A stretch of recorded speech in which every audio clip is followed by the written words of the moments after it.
Vous nous regardez partout dans le monde entier à travers votre chaîne EcoBio News, la chaîne qui vous donne des actualités sur les questions qui touchent l'environnement.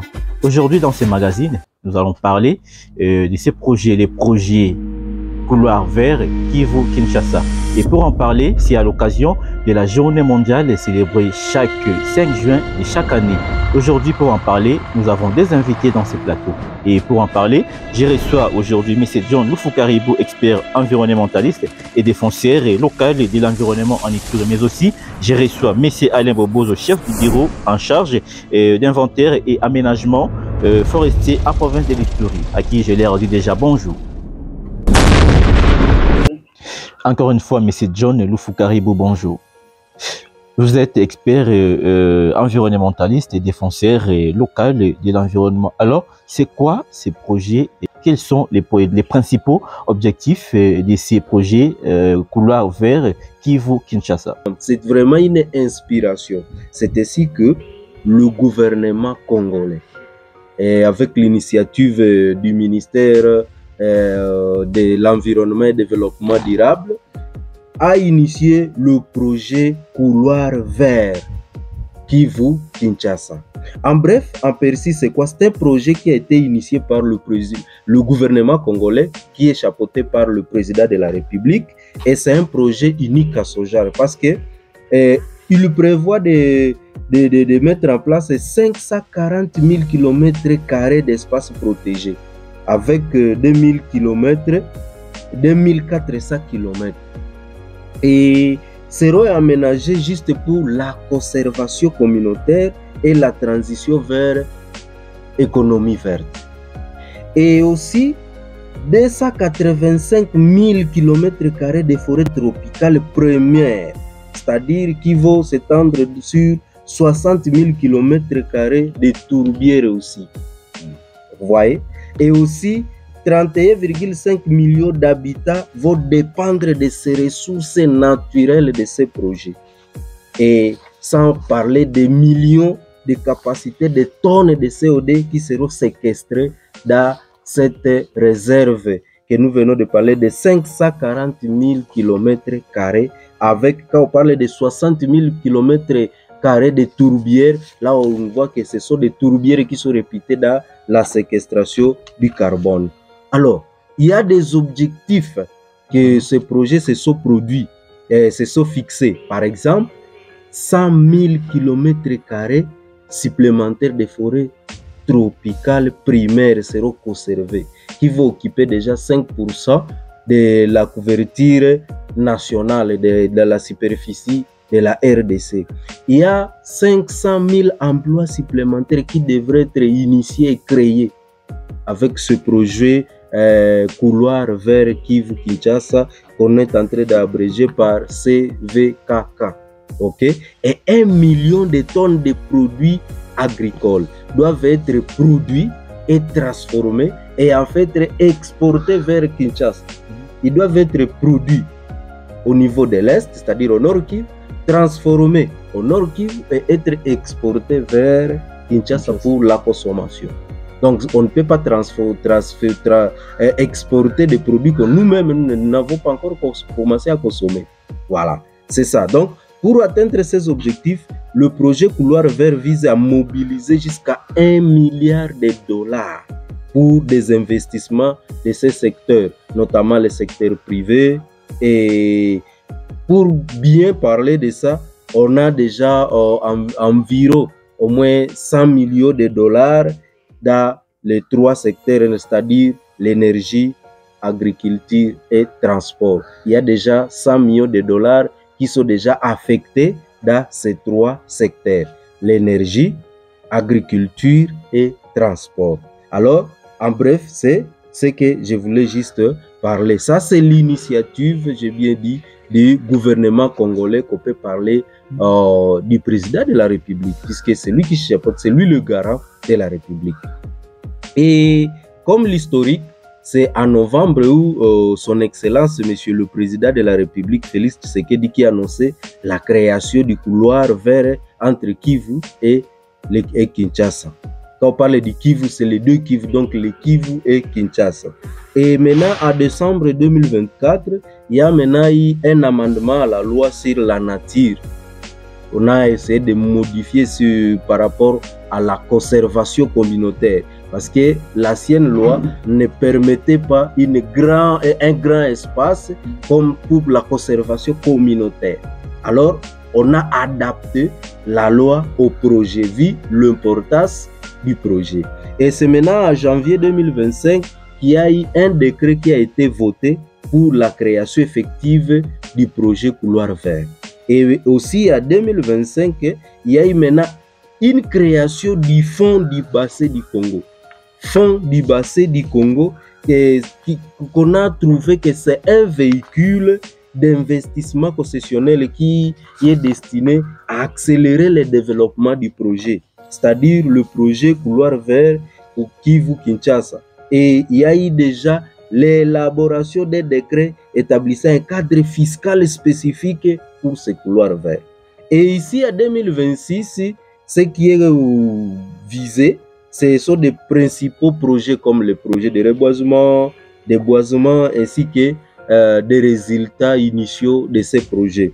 Il y a aussi une zone clé pour la biodiversité qui va bénéficier de cette production juridique renforcée. Ce sont des prévisions. Et aussi, en 2026, le projet vise à atteindre 200 millions de dollars pour investir dans l'entreprise du couloir vers Kivu Kinshasa. En bref, c'est ça le résumé du projet. Merci. Merci, M. John Loufoukari. Je rappelle qu'il est le défenseur de l'environnement. Il vient de nous présenter une petite aperçu historique, la synthèse même de ces projets couloir vert Kivu Kinshasa. Alors, M. John, tout ce que vous avez parlé de l'amendement, c'est la loi sur la nature en République démocratique. Il a été établi et créé à une nouvelle catégorie d'air protégée qui reconnaît les communautés et alliés des natures et développement économique. Alors, quels sont ces lois sur la nature, quels sont ces amendements ou bien les décrets votés par la création effective du couloir vert? Ah, ok, merci beaucoup. Après les études ainsi de suite, il y a maintenant un décret numéro 25/01 du 15 janvier 2025 portant création de l'aire protégée à vocation de réserve communautaire qui est nommé Couloir Vert Kivu Kinshasa. Et c'est le décret qu'on va plus détailler puisque c'est dans le cadre de le vulgariser. Oui, c'est un décret qui est déposé sur plusieurs lois, plusieurs arrêtés ministériels. C'est vu, vous allez voir avec, donc ça se base sur la fiscalité, c'est la juridiction, sur toutes les institutions, les instances utiles pour accompagner le projet. Alors, il y a eu une décision ministérielle qui a été résolue dans la réunion du 20e réunion ordinaire du 1er novembre 2024 où son Excellence, Madame la Ministre, a présenté le projet et pour 100 000 km² de forêts primaires, ainsi comme je l'ai essayé de détailler. C'est là maintenant qu'on a essayé d'adopter, d'en parler. Alors, pour en détail, par exemple, l'article 1er est clair et qui donne plus de détails. Dit ceci qu'il est créé dans la zone incluant la route nationale numéro 4 de Beni à Kisangani et le bassin du fleuve Congo de Kisangani à Kinshasa, ainsi que dans les territoires au nord et au sud de ce corridor, une aire protégée à vocation de réserve communautaire. Je suis en train de souligner le mot communautaire, je sais pourquoi, et qui a été nommé Couloir Vert Kivu Kinshasa. Et ceci va s'étendre sur 5444 270 km². Ça, c'est les détails qui sont donnés dans l'article 1er. Et les noms que je viens de parler du Couloir Vert Kivu Kinshasa, ça se parle maintenant dans l'article 2. Voilà. Maintenant, il y a eu un détail précis que je voulais donner dans l'article 3. On dit que le couloir vert Kivu-Kinshasa est créé pour favoriser la conservation de la nature et le développement d'une économie verte, conformément aux dispositions de l'article 1, alinéa 15 de la loi numéro 14/003 du 11 février 2014 relative à la conservation de la nature, et aussi qui a été modifié et complété par la loi numéro 24/020 du 30 décembre 2024. Voilà. Donc, ça donne déjà l'objectif, c'est pour favoriser la conservation de la nature et aussi pour favoriser le développement de l'économie verte. Donc, on est en train de chanter économie verte, économie circulaire. Voilà que le Congo se prononce comme pays solution en créant, en se dotant des outils, des mécanismes, comme je peux l'appeler, des véhicules qui vont nous amener vers maintenant l'économie verte.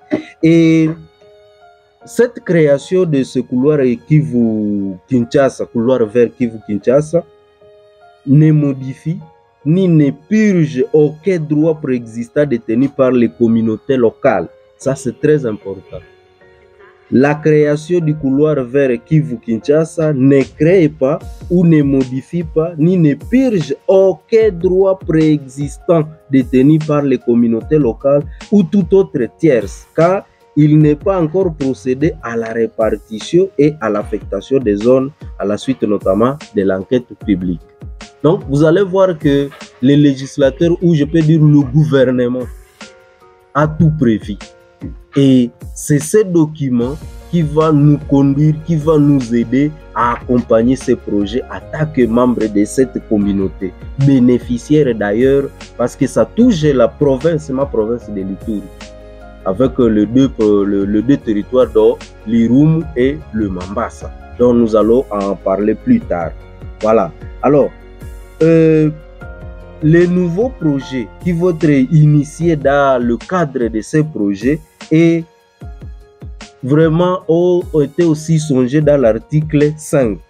Tous les projets qui doivent être initiés pour accompagner ce nouveau projet, ces projets couloir vers Kivu-Kinshasa aussi ont été parlés et on a essayé de les énumérer dans l'article 5 et même 6 qu'on va en parler. Par exemple, l'article 5 dit ceci, c'est que je cite: tout nouveau projet de développement économique et ou de conservation de la nature dans le couloir vers Kivu-Kinshasa pour lequel une étude d'impact environnemental et social est obligatoire selon la loi en vigueur en République démocratique du Congo, bien sûr, et doit respecter le droit au consentement libre, informé et préalable.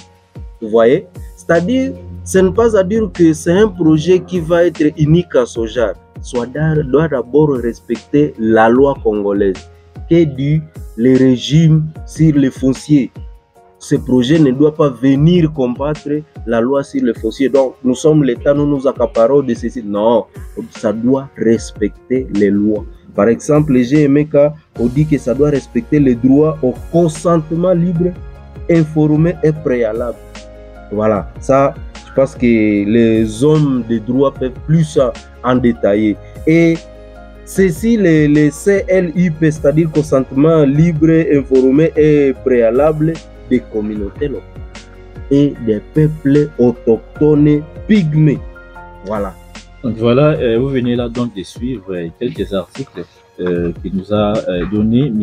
John Lufu Caribou. Il est défenseur des droits, défenseur de l'environnement. Je pense que vous avez suivi avec une attention soutenue, mais quelque part quand même monopoliser la parole. Et nous sommes aussi avec M. Alain Bobozo. Il est chef de bureau en charge d'inventaire et aménagement forestier en province de l'Ituri. M. Alain Bobozo, avez-vous une idée à compléter par rapport à ce que vient de donner M. John Lufu Caribou?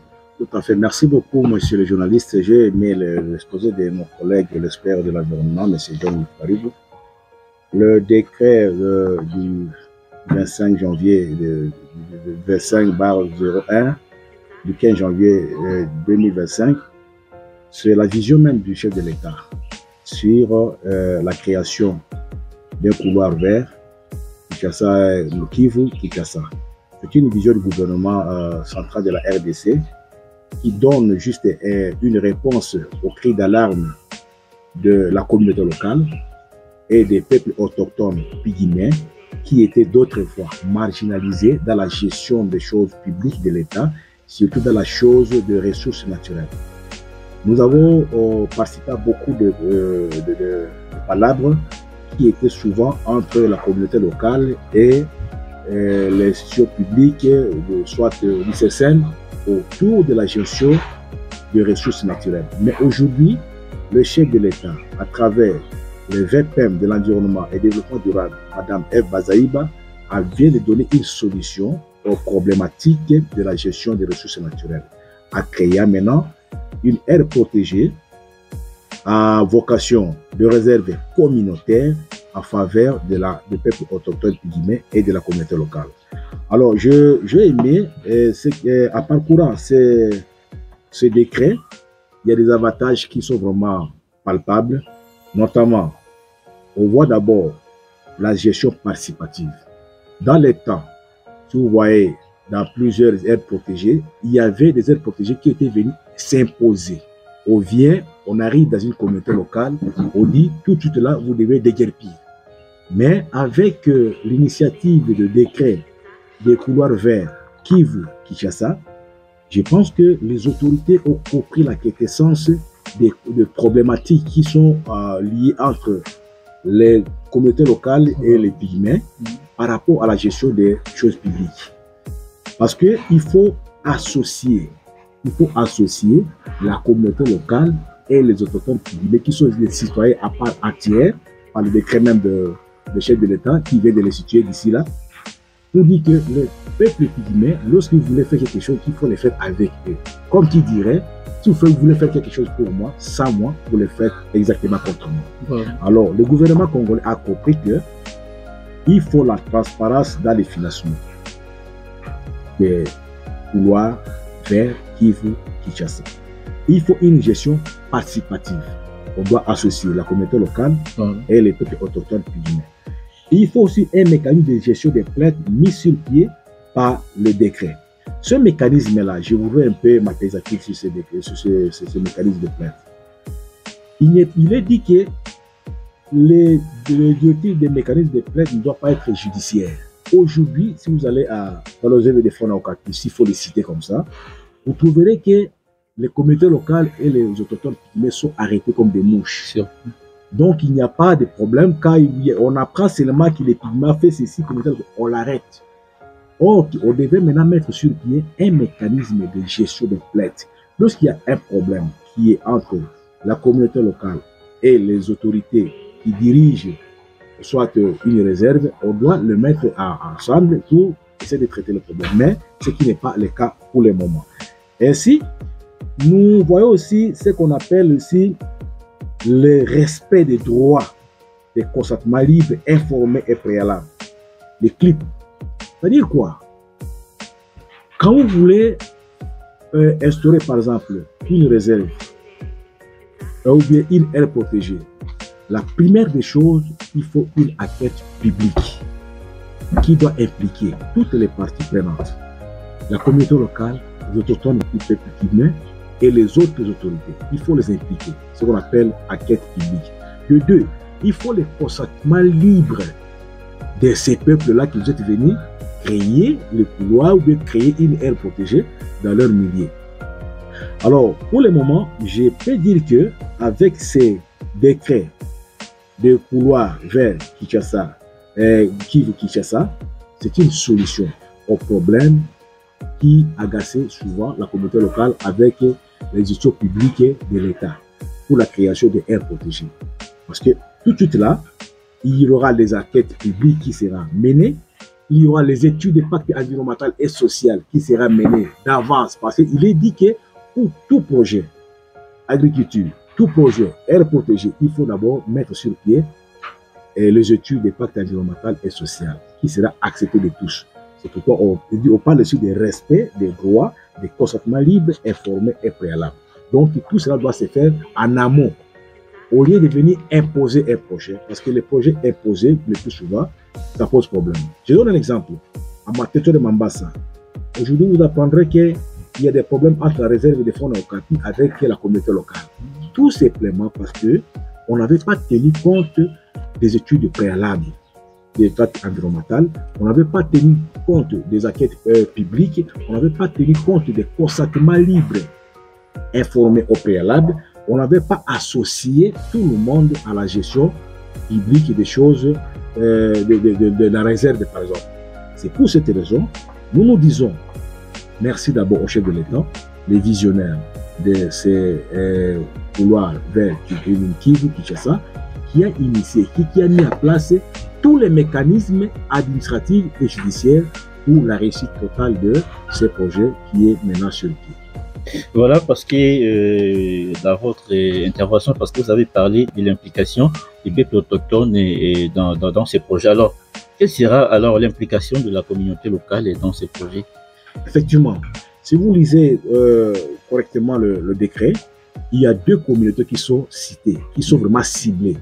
On parle de la communauté locale et des autochtones pygmées. Donc, d'autres fois, ils n'étaient pas pris en compte. On les faisait, ça eux. On venait seulement s'imposer. J'ai donné l'exemple tout à l'heure de la réserve des fonds Okapi. On vient, on dit que cette partie, c'est une réserve. Il faut déguerpir tout le monde. Je prends l'exemple des monts Oyo. Aujourd'hui, j'ai participé à beaucoup de conférences. La communauté locale ne reconnaît pas Moyo comme une réserve. Mais l'ICCN reconnaît RFO comme une réserve. Vous voyez maintenant là la différence. Donc, c'est pour dire qu'il n'y avait pas eu des études et des enquêtes publiques qui ont été faites en amont.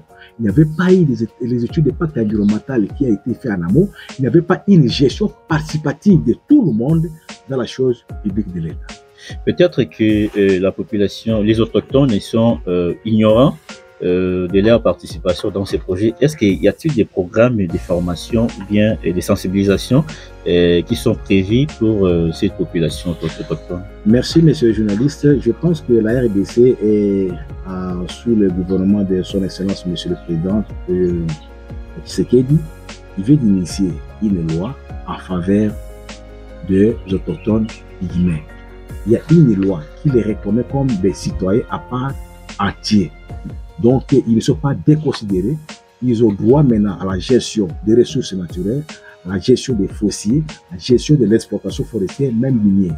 Donc, il y a une loi qui est déjà instituée, qui est mise sur pied à la République démocratique du Congo pour prendre en compte toutes les revendications des peuples autochtones pygmées. Voilà, merci. Vous avez suivi là l'intervention de M. Alain Bobozo. Nous parlons aujourd'hui du projet couloir vers Kivu Kinshasa. M. John Lufukaribou, nous revenons auprès de vous puisque nous parlons du projet couloir vers Kivu. Quels sont alors, est-ce qu'il y a-t-il des bailleurs de fonds dans ces projets? Et s'ils sont là, comment est-ce que ces projets peuvent être possibles? Est-ce qu'il y a-t-il des partenaires avec qui vous avez signé des accords pour que ces projets puissent puissent être réussis? Ok, merci beaucoup.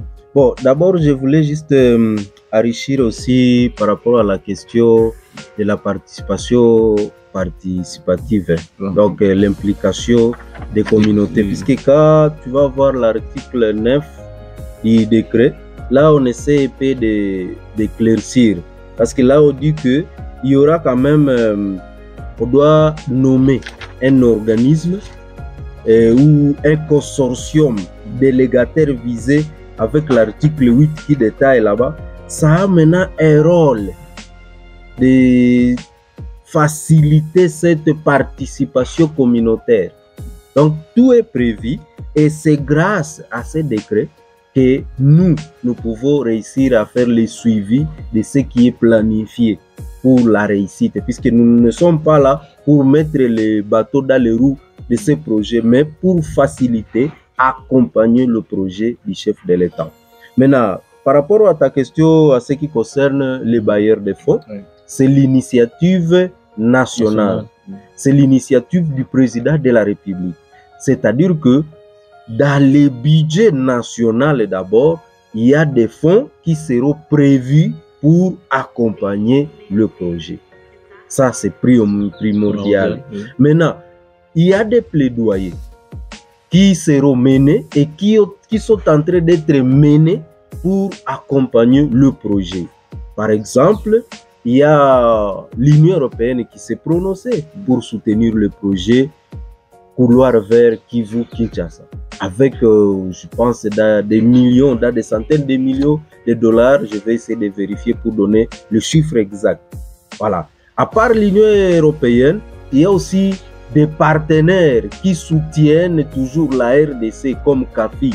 Ce sont des initiatives que différents partenaires vont vraiment soutenir et accompagner ces projets. Vraiment, à ce qui concerne les partenaires, nous ne devons pas dire qu'il y a déjà des partenaires suffisants, mais nous allons continuer aussi, dans notre part, de faire aussi le plaidoyer, de vulgariser le projet pour qu'il y ait aussi ceux qui vont aussi soutenir le projet, vu son importance de l'économie verte, puisque le monde migre maintenant vers l'économie verte. Voilà, merci. Et voilà, une autre question. Alors, quel type de dégradation environnementale ces projets visent à corriger ou bien à prévenir? Ok, merci beaucoup. En fait, c'est un projet de conservation. Nous connaissons bien qu'aujourd'hui, le monde connaît déjà ce que nous appelons le changement climatique. Nous sommes dans le code rouge. Le code rouge, c'est-à-dire dans l'urgence. Chaque pays est appelé d'agir. Chaque pays est appelé de faire ce qu'il peut faire. C'est dans ce cadre que notre président s'est prononcé en disant que le pays, la République démocratique du Congo, doit s'efforcer de devenir une solution au changement climatique. Parce que avec les atouts, avec les ressources naturelles que nous avons, le Congo est capable de soutenir, de contribuer à la lutte contre le changement climatique. Et c'est dans cette vision que le président a initié ce projet. C'est pour que le Congo honore sa promesse de devenir un pays solution au changement climatique. Donc tout ce qui est catastrophe naturelle liée au changement climatique, ce projet va contribuer parmi d'autres de solutions. Par exemple, les perturbations de ces eaux agricoles. La réussite de ces projets va contribuer à la stabilisation de ces eaux agricoles dans ces couloirs et au riverains, même au port. Parce que quand nous allons voir, même le pays du Nord, comme le Tchad et autres pays, vont en bénéficier. Ce n'est pas seulement la République démocratique du Congo qui va en bénéficier. Merci. Donc voilà, vous comprenez que le Congo, et on dit souvent le Congo, et les deuxièmes poumons mondial en ce qui concerne la conservation de la nature. Donc, comprenez un peu. Et monsieur Alain Bobozo, comprenez, nous sommes en trois dans les plateaux, on ne peut pas quand même monopoliser la parole. Monsieur Alain Bobozo, quels sont alors les avantages du projet Couloir vers Kivu-Kinshasa? Merci pour la question, mais avant de répondre à la question, je voulais rallier un peu l'idée de l'expert. RDC, c'est un pays solution, ce n'est pas un slogan, mais c'est une action coordonnée. C'est une réalité. Une réalité parce que l'initiative des bassins de l'Afrique centrale, qui couvre aujourd'hui, la RDC seule couvre 100% des massifs forestiers. Sur les 100%, les autres peuvent avoir, mais le Gabon, le Centrafrique, mais nous-mêmes, la RDC, nous avons 100% de massifs forestiers. C'est pourquoi nous tapons la pratique. Nous sommes fiers que nous sommes vraiment un pays solution par rapport aux enjeux, à la problématique de changement climatique qui nous guette. Alors, vous dites qu'il y a quel avantage? Oui, quels sont les avantages du projet Couloir vers les avantages sont vraiment, les avantages pour moi sont un peu multiples du fait que ce projet-là vient répondre à beaucoup de problèmes qui étaient autrefois entre la gestion des ressources naturelles et ce que la communauté locale. Parce que ce que moi je souligne là-bas, c'est l'implication de la communauté locale qui est comme les garants même de la forêt. Le peuple autochtone qui était autrefois marginalisé, alors qu'ils vivent du jour le jour, ils vivent au quotidien dans cette même forêt. Vous voulez faire quelque chose dans la forêt, sans les forestiers, c'est les faire contre eux. Donc il faut s'impliquer. Il faut l'implication de ces gens. Il faut une gestion participative.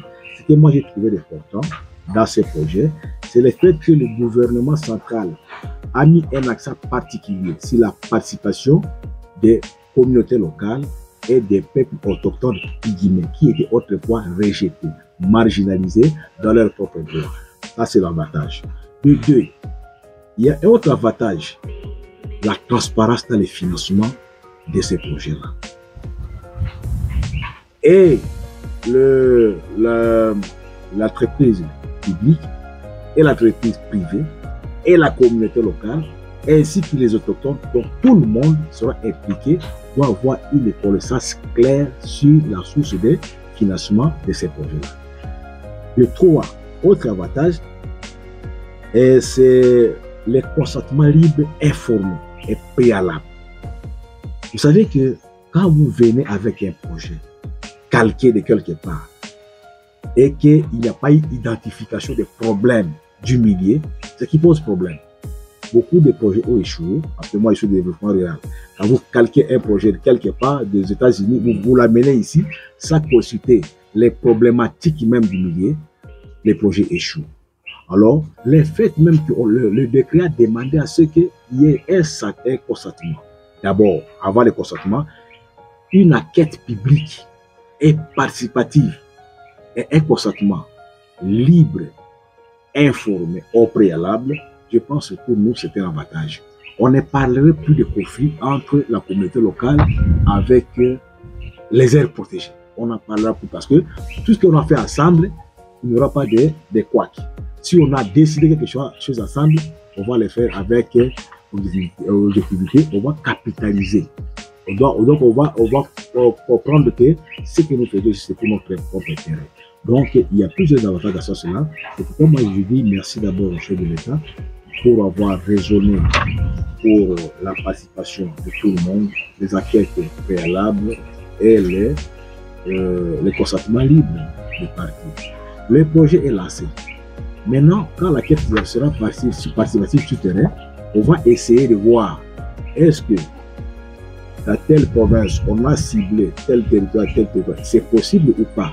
C'est à partir de ces études-là, à partir des projets pilotes qui seront mis sur pied, les résultats de ces projets-là vont maintenant nous donner un résultat définitif sur le décret, si ça sera possible ou pas. Mais nous pensons que les projets, ça sera possible du fait qu'on a impliqué maintenant toutes les parties prenantes.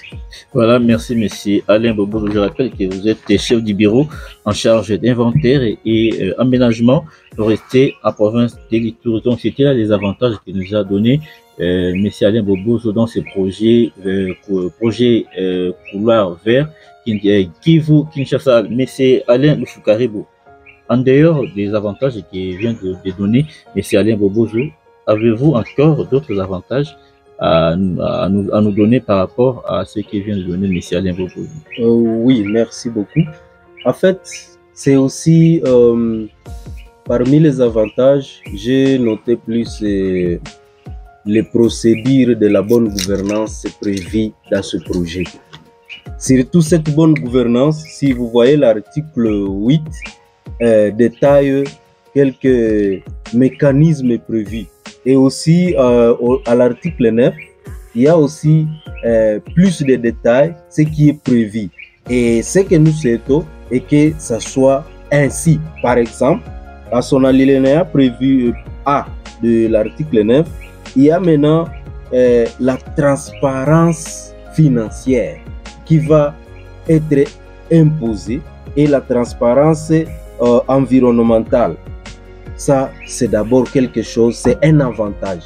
Il y a aussi, comme il a souligné, les procédures de ce qui va être des procédures applicables. Par exemple, du consentement libre et informé et préalable. Il y a des procédures qui vont être mises en place et votées et approuvées. Il y a aussi les modalités opératoires ou bien opérationnelles de la gestion des aires protégées qui vont être mises en place. Par exemple, il y a aussi les méthodologies d'enquête politique. Vous voyez, tout ça sont des avantages du fait que ça va faciliter la réalisation et surtout la participation. Il y a aussi ce que je voulais dire, par exemple, le mécanisme de gestion des plaintes et des recours. Ce qui n'a jamais été fait auparavant doivent être faits. Du fait que si tu te trouves aisé par le projet, il y aura des mécanismes qui vont faciliter que tu puisses s'exprimer. Vous voyez? Pour éviter les conflits entre le bénéficiaire et les gestionnaires, par exemple, de ces aires protégées qui vont être mises en place. Ah. Donc, c'est un couloir, c'est un projet qui a plus des avantages, à part les avantages environnementaux, à part les avantages de la conservation. Parce que je suis un riverain des parcs nationaux de Virunga, je connais bien les avantages. À part la biodiversité qui est mise en place, il y a toujours des projets communautaires qui sont à l'initiative du gestionnaire et qui sont au profit des communautés riveraines. Donc, toutes les populations riveraines de ces couloirs ont une chance de bénéficier. Et lorsque nous parlons des riverains, là, on ne jette pas, par exemple, la province de l'Ituri, dont notamment le territoire d'Irum que j'ai cité, les territoires de Bambassa va bénéficier parce que nous faisons déjà partie de ces projets. Donc, tout ce qui est au cadre du projet, nous allons aussi participer, nous allons aussi bénéficier. Voilà, merci beaucoup. Voilà, les avantages marchent de pair avec les désavantages. Et avez-vous aussi prévu ou bien épinglé des projets et des désavantages au sein de ces projets?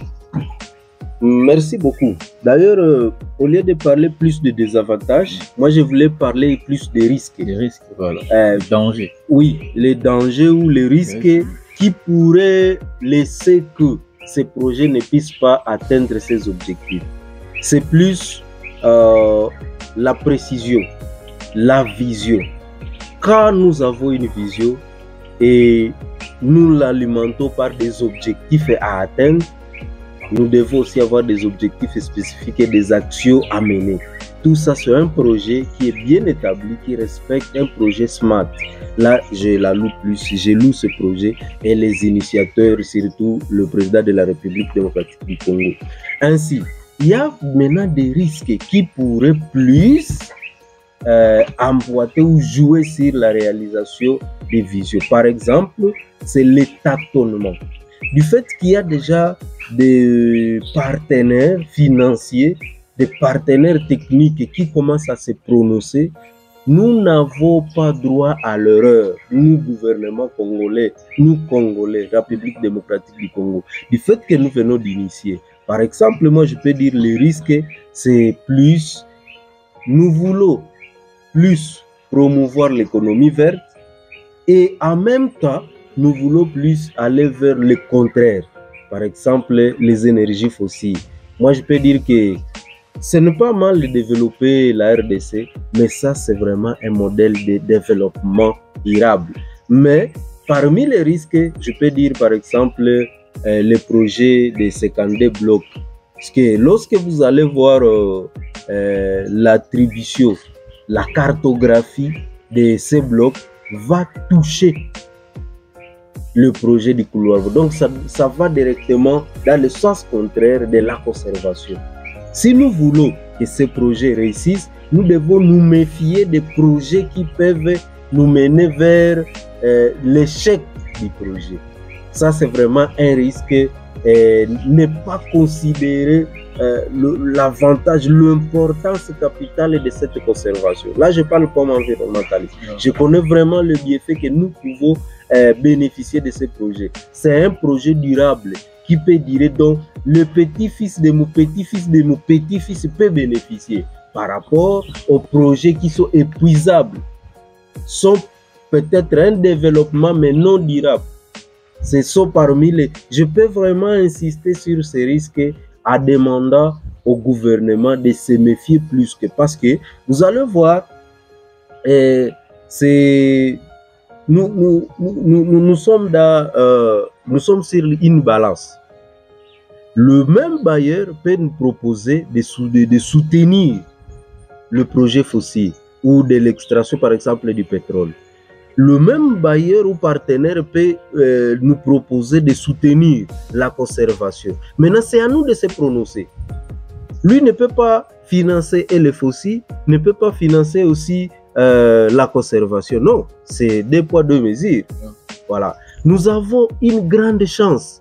Par exemple, le Congo devient le premier sur la liste de ceux qui vont produire les ressources qui vont faciliter la transition énergétique, les matières critiques comme on les appelle. Vous voyez, comme vous le connaissez bien, il y a des matières premières comme le cobalt, ainsi de suite, qui vont faciliter la production des batteries pour les voitures électriques, ainsi de suite. Les matières premières, c'est le Congo qui vient de signer, qui est en procédure de signer maintenant un contrat avec les États-Unis pour la production des matières premières pour la transition énergétique. Et donc, imagine, maintenant, le risque c'est quoi? C'est lorsque nous oublions ces avantages.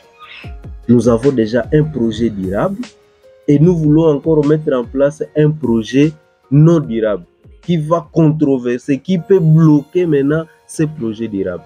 Ça, c'est l'analyse bien sûr personnelle, mais qui est plus logique parce que tu ne peux pas aimer le plus et le moins en même temps.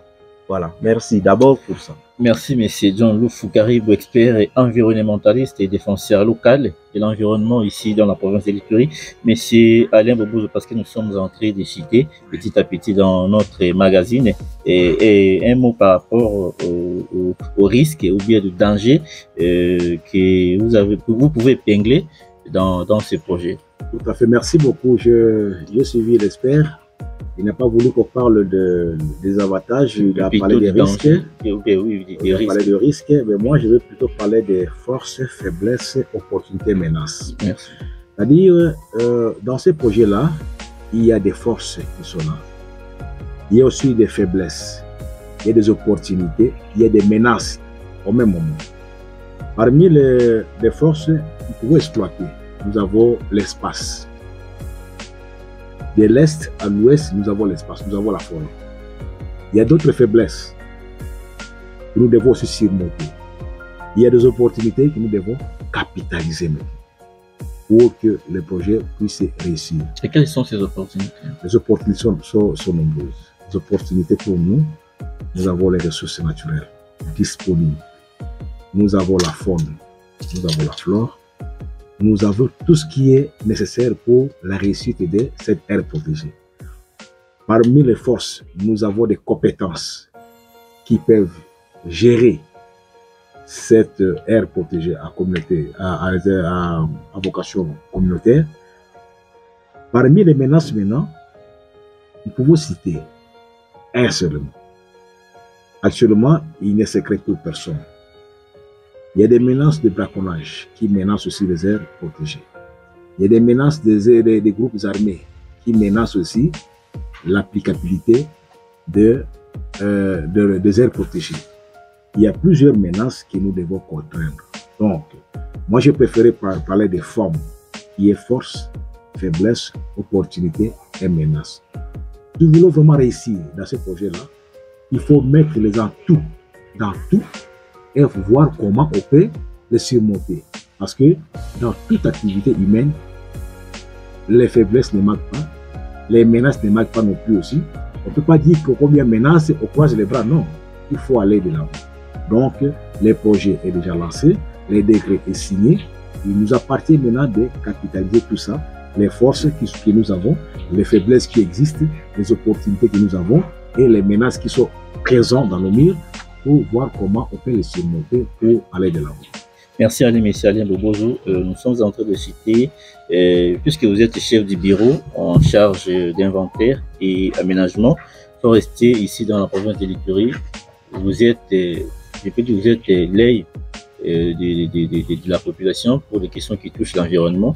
Alors, pour éradiquer alors ces risques, quelles sont alors vos recommandations que vous pouvez donner pour que les gouvernements ou bien les autorités puissent prendre des mesures pour bannir ou éradiquer ces risques? Bon, la première des choses, nous devons d'abord mettre sur le pied la bonne gouvernance. Tout part de là. Parce que s'il n'y a pas une bonne gouvernance, il y a aussi la gestion des choses publiques de l'État. Nous devons faire en sorte que notre participation ou bien notre action soit individuelle et collective. Nous devons voir dans les bons sens pour capitaliser ces projets de corridor Est-Kivu-Kinshasa, capitaliser ça pour notre propre vie. Parce que notre vie en dépend. Donc, nous n'avons que la seule planète et la conservation de la nature, c'est notre ressource. Nous ne conservons pas, notre génération future ne va pas bénéficier de cette richesse-là. Nous devons d'abord protéger les richesses, avoir une éducation environnementale. Et vous, les médias aussi, vous avez votre part de responsabilité. Il faut alerter lorsqu'il faut alerter, il faut informer lorsqu'il faut informer, il faut éduquer lorsqu'il faut éduquer. Donc, c'est une participation partagée entre tout le monde, les institutions publiques de l'État, les acteurs politiques, les acteurs économiques, les acteurs de développement, comme les organisations non gouvernementales. Il y a aussi les médias qui doivent intervenir, même l'État comme institution publique de l'État doit intervenir. Donc, nous tous, nous devons nous concerter pour que les projets qui veulent être mis sur pied puissent aller de l'avant pour l'avantage de tous.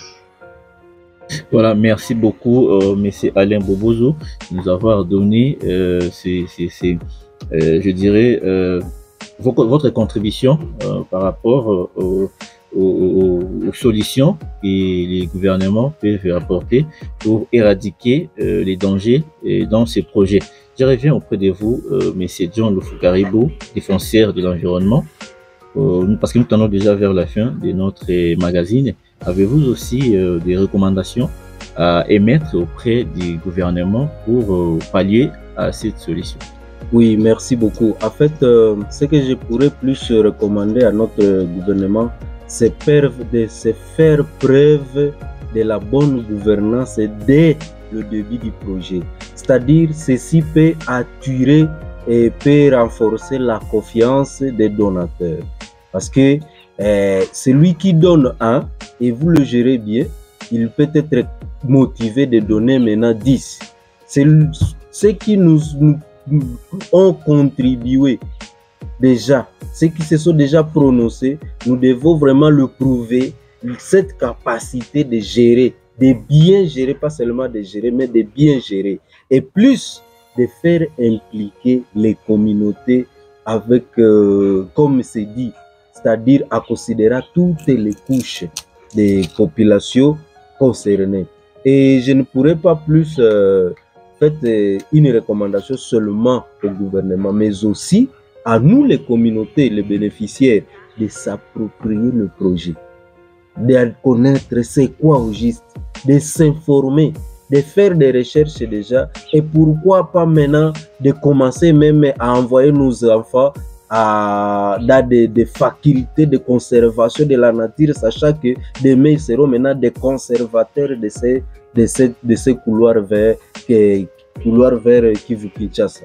Et aussi, je n'oublie pas aussi de demander aussi aux partenaires internationaux, les partenaires techniques et financiers du gouvernement, de se prononcer, puisque lorsqu'ils se prononcent, ils donnent vraiment leur apport. Cela va encourager le gouvernement congolais de considérer que c'est vraiment, ils sont dans la bonne voie.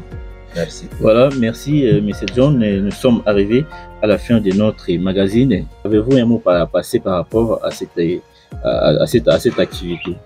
Oui, merci beaucoup. En fait, C'est par rapport à cette activité que nous sommes en train de faire. C'est juste une vulgarisation d'abord du projet et c'est aussi une sensibilisation d'appropriation.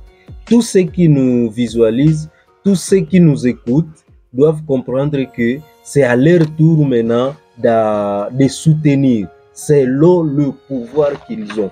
Que chacun soutienne selon le moyen qu'il a et là où il est. Qu'est-ce qu'il peut contribuer? Par exemple, pour soutenir notre émission, c'est déjà une contribution aussi de soutenir ces projets. Parce qu'il y a ceux qui vont savoir que ces projets existent grâce à cette émission. Ça aussi, soutenir cette émission, c'est soutenir aussi ce projet. Et à part ça, par rapport à la journée internationale, journée mondiale de l'environnement, nous allons parler plus sur les plastiques. Surtout la gestion des déchets plastiques. Donc chacun, demain c'est une journée, et cette journée nous est donnée, c'est juste pour raisonner. Qu'est-ce que moi je contribue sur la protection de l'environnement? Comment nous gérons le plastique? Si nous avons mis ces bouteilles ici en eau en plastique, c'est à connaissance de cause. Après avoir consommé cette eau, qu'est-ce que je dois faire avec cette bouteille? Je peux le réutiliser et de le jeter inutilement. Je peux l'utiliser soit, pourquoi pas le recycler, pourquoi pas le transformer à une matière utilisable autrement. Merci, je dis et je te remercie. Merci, monsieur John Loufou-Caribou. Monsieur Alain Bobozo, un mot de fin pour aujourd'hui que vous avez à placer par rapport à la journée internationale de l'environnement qui est célébrée chaque 5 juin de l'année. Merci, monsieur le journaliste. Je profite de votre micro pour lancer un appel à toute la population de Bunia et de la RDC en général par rapport à la journée de demain. Demain, c'est la journée dédiée à l'environnement. Le 5 juin de chaque année, nous sommes en train de célébrer la journée mondiale de l'environnement. Cette année, nous allons le célébrer sous le thème mettre fin à la pollution plastique. En 2023, nous avons dit combattre la pollution plastique. Mais cette fois-ci, le monde a compris que le plastique est un danger qui guette tout le monde. Ça menace le sol, ça menace nos rivières, ça menace même notre régime alimentaire. Merci beaucoup. Et voilà, nous sommes vraiment arrivés à la fin de notre magazine dans votre chaîne Eco Bio News. J'ai réussi dans ces plateaux, M.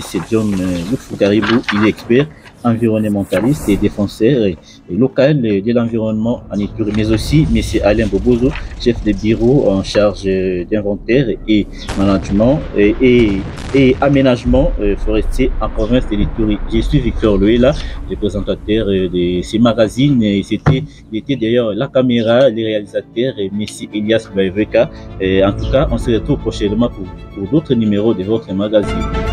La clé du développement, c'est l'électricité. C'est magnifique.